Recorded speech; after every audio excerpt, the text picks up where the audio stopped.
And if you could just introduce yourself. I play keyboards in Alice. My name is Anna Maria, and I am the founder and vocalist in the band Vajra. What was the initial start? Yeah, so we all have pretty storied histories. I was just bored during COVID. Did a little demo, put it out, and it was pretty well received by the community. And always had a thing for horror punk and stuff. Something that started with me and a laptop during quarantine, and just like, oh yeah, you know, all those times I said, if only I didn't have to work my job all the time, and now like I could have time to do that. Well, now this is that. How's it going, everybody? Tone Lopez here with another episode of Killer Albums here on the Heartfelt Horror Media Network channel. As you can see, I'm in a very good mood today, feeling very festive, getting in the holiday spirit. Today I'm going to be discussing the latest release from one of my favorite bands of all time, the Koffin Cats' Higher Lows. This came out back in November. We've had a few weeks to listen to it, and now I want to talk about it. Ho, ho, ho! All right, I'm going to get rid of that. So Higher Lows is the 9th full-length studio album from the Koffin Cats.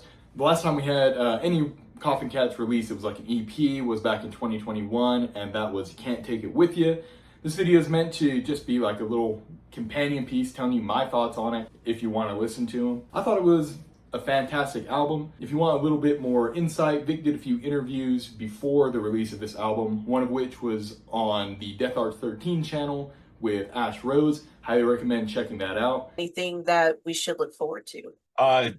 Tommy and I wrote it when we were really high. On that interview, kind of the theme of this album, or what to expect, was their philosophy in creating music is, you know, each album is supposed to be like a continuation from what they've already done previously. I think this is the premier example of that. I feel like anyone that's listened to at least one Koffin Cats album, this will feel very familiar to them. Starting off, most important thing, how can you listen to Higher Lows? Well, Koffin Cats got you covered in 3 different formats. First, if you want to listen to it right now, pause this video. We're going to have links down in the description. You can stream it right now on sites like YouTube, Spotify, Apple Music.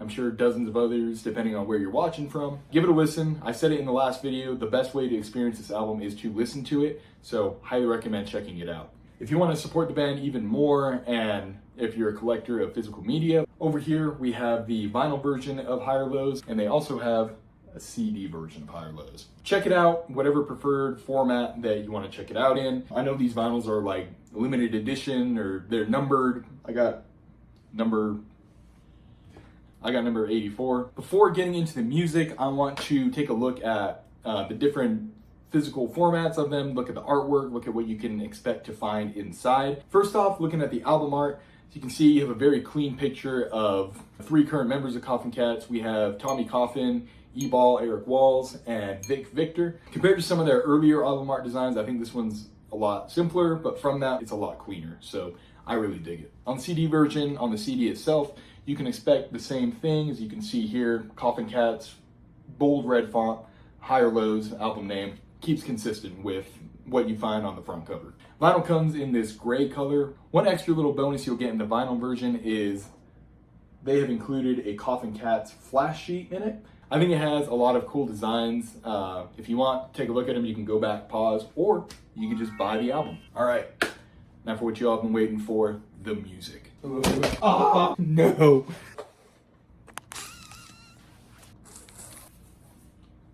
So while I haven't seen any videos or interviews that talk about a specific theme with the album, I got my own little conspiracy theory going on. I see it as kind of a story from the first song to the last one of a guy that kind of gets burnt out from the day-to-day living, you know, 9 to 5 working, fills his time with drugs and alcohol, eventually loses his mind, starts following all these conspiracy theories and stuff, ends up in the nut house, gets out, burns it down, and rides like hell out of there. So this album opens up with Happy Hour. This is a song that talks about just having a bad day at work, getting off, looking forward to partying, hanging out, you know, kind of de-stressing from the day. It has a very frantic pace and lets you know exactly where this album is going to head throughout. It has some great harmonies right off the bat. The guitar, especially on the solo, is very effect-driven, but it's very powerful and just pulls you in right off the bat. I think what I like most from this song is the gang chorus that they do. It starts off with Vic singing the first line of the chorus, and then you hear you know, the other member singing the next line in the background. Vic comes back through, pushes through, and then the gang chorus comes back one more time. I really like it. Song number 2, we have the album's namesake, Higher Lows. I think this song is referring to drug use. Tommy and I wrote it when we were really high. You know, talking about those higher highs, building up that tolerance, and you're always trying to reach that next level. It builds off of the last song, and in my conspiracy theory, once the alcohol isn't enough to kind of numb the pain from just the boredom of everyday life, start going to find those higher highs, trying to find those newer things that are gonna push you further and further. I think this is where, like, in my mind, the main character of the album starts kind of losing his mind. The chorus alludes to leaving your body and seeing these great red eyes that are saying it's not your time to die, kind of sending you back to it. Obviously, with those higher highs come the lower lows. The song talks about walking the razor's edge, and it gets thinner and thinner until, you know, eventually you fall off of it. I think with the song as well, it kind of alludes to maybe those drugs kind of overtaking you and you become a zombie. He talks about rotting below ground and then rotting above ground. Skin is turning green, almost like he's a zombie walking through everyday life until he can hit those higher highs. And, you know, the higher they get, the more tolerance that's built up. He stays in that zone more often than not, keeps chasing that high. If you think I'm wrong, that's fine. Leave a comment down below. Call me names, call me stupid. I'm just a guy with internet access. From the Light. This one has a very operatic chorus to it. This one is another fast-paced, high-energy song, but it does slow it down in the intro to, you're reeling from the first two, real high energy. It slows it down just a little bit before once again cranking it back up to 11. This one, every time I heard it, it really reminded me of Black Knight Satellite, which you can hear on their 2017 album, Party Time and the End Times. It talks about the simulation falling apart and the apocalypse is imminent, and there's an entity that knows it, and, you know, he knows that the entity knows it, but it's leaving them behind. I just got flashes of that Black Knight Satellite, you know, you're leaving us all to drown. He's almost building something up because he trusts in it so much, only for it to ultimately betray him. The first time I heard the song, I thought of The Truman Show, like, at least the ending where he, like, walks out of the simulation when everything was trying to keep him inside. So, yeah, I thought it was really cool.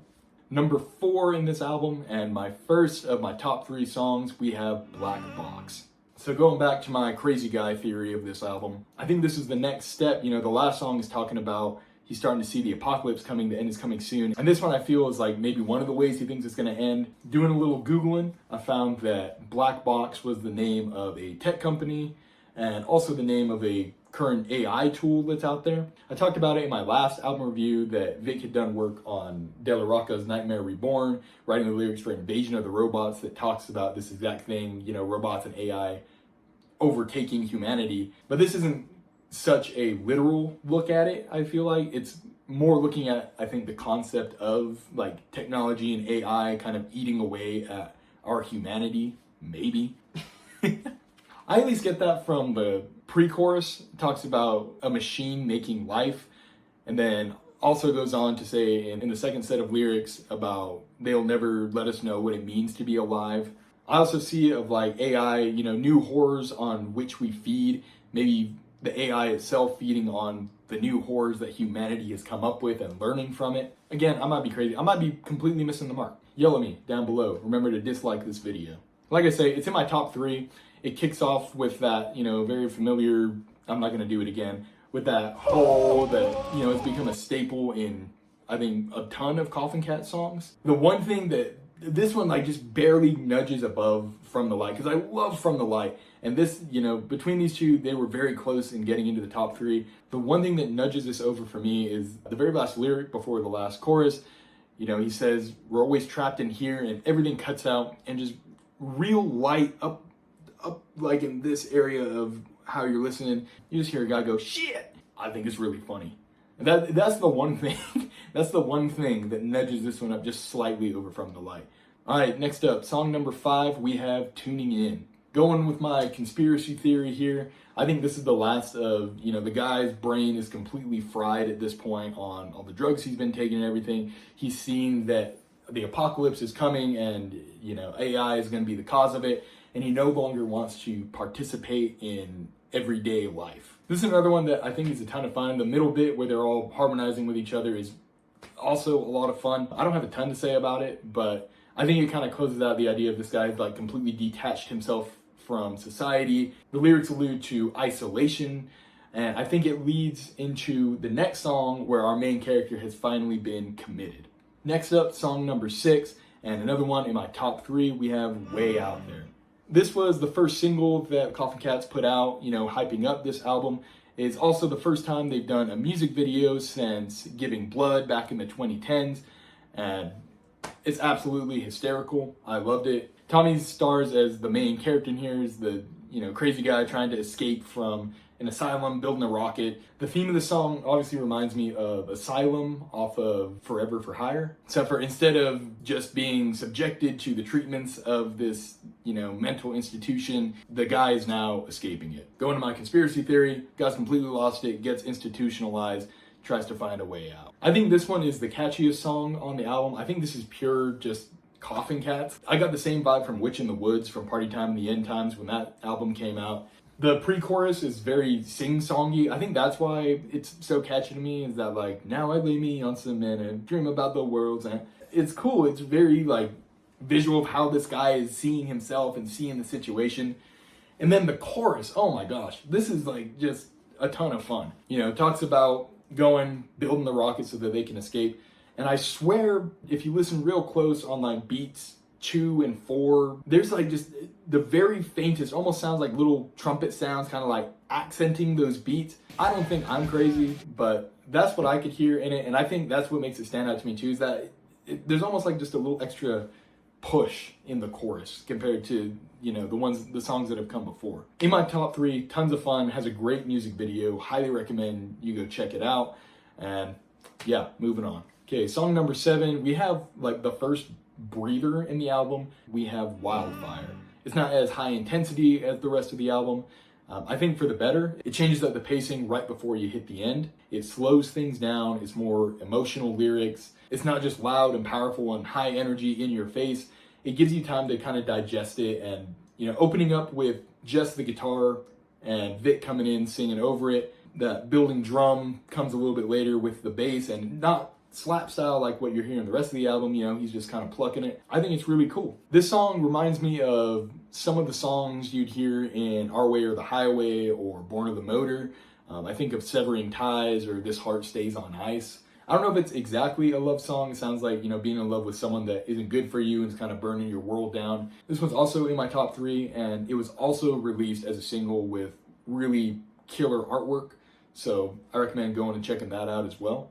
This is where my conspiracy theory falls apart, is like, in my mind, this is, the guy does manage to escape, and he burns down the institution, and he fell in love with somebody in the thing.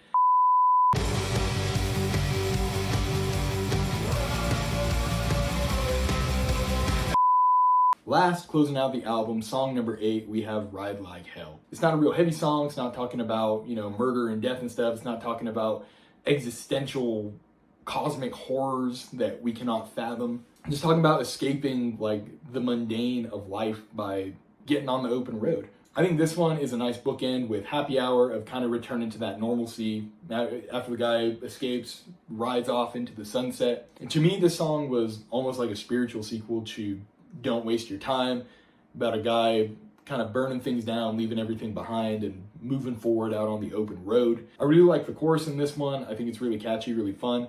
And the line he says after the second chorus, I think, and right at the very end, the line that closes out the album, all my friends are freaks and weirdos. I think it's cool. I think it's great. I think it's fun.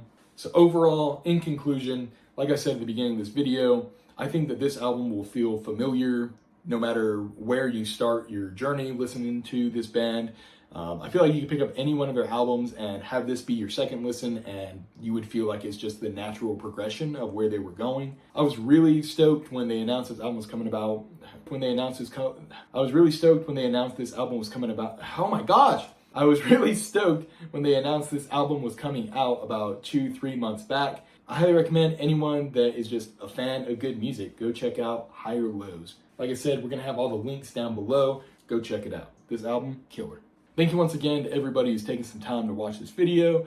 If you like it, like, comment, subscribe, all that jazz. If you have any albums that you'd like to see Will or I review, drop a comment down below. reach out to us on one of our social pages. We love hearing good music. We love spreading the good word. Keep killing it, y'all. Ho, ho, ho! Okay, let me try it again. Ho, ho,